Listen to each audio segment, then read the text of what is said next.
सरकार मदीना सल्लल्लाहु ताला अलैहि वसल्लम जन जो फरमाने आली शान है जहाँ मुते एक बेरो दुरूद पाक पढ़ियो अल्लाह तबारक व ताला उन ते 10 रहमतूं नाज़िल फरमाए थो। सल्लू अलल हबीब सल्लल्लाहु ताला अला मुहम्मद सल्लल्लाहु ताला अलैहि वसल्लम। खुशू ऐं खुज़ू सां नमाज न पढ़ण जा नुक़सान। ख़ादिम नबी हज़रत सैयदना अनस बिन मालिक रज़ी अल्लाह ताला अन्हु का रिवायत है त अल्लाह पाक जे प्यारे मक्की मदनी सरकार सल्लल्लाहु अलैहि वसल्लम जो फरमाने आली शान है जेको नमाज़ूं पंहिंजे वक़्त में अदा करे ऐं नमाज जे लाइ चङी तरह वुज़ू करे ऐं उन जे क़याम खुशू रुकू ऐं सुजूद यानी सजदा पूरा करे त उन जी नमाज अच्छी ऐं रोशन थी।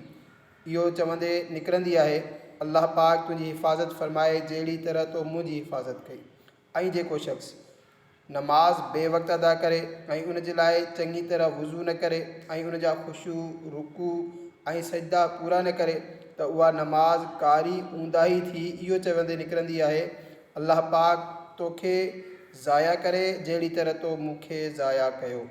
हेसि ताईं जो अल्लाह पाक जिते चाहींदो आहे उहा नमाज उन जॻह ते पहुचंदी आहे, पोइ उहा बोसीदा यानी फाटल पुराणे कपिड़े वांगुरु वेढ़े उन नमाज़ी जे मुंहं ते हई वेंदी आहे।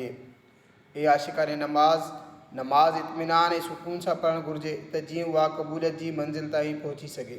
हज़रत सैयदना उबादा बिन सामित रज़ी अल्लाह ताला अन्हु खां रिवायत आहे त नबी रहमत शफ़ी उम्मत सल्लल्लाहु ताला अलैहि वसल्लम जो फरमाने आली शान आहे जेको शख़्स चङी तरह सुठी तरह वुज़ू करे पोइ नमाज लाइ बीहे उन जा रुकू सजदा ऐं क़िरात खे मुकमल करे त नमाज चवंदी आहे अल्लाह पाक तुंहिंजी हिफ़ाज़त करे जहिड़ी तरह तो मुंहिंजी हिफ़ाज़त कई।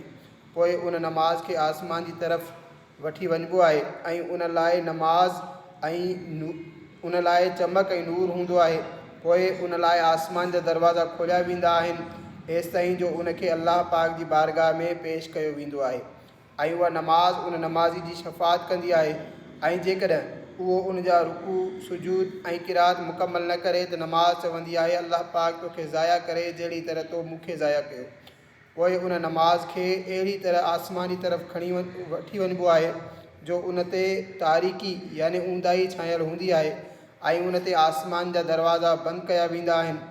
पोइ उनखे पुराणे कपिड़े वांगुरु वेढ़े उन नमाज़ी जे मुंहं ते हयो वेंदो आहे।